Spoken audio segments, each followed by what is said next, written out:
তোকে মজা দেখাচ্ছি, অসভ্য।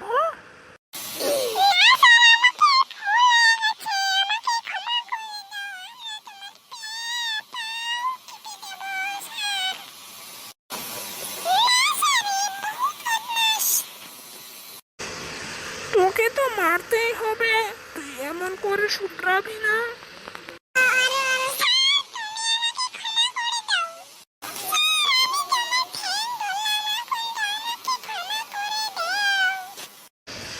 যা যা, ক্ষমা করে দিলাম।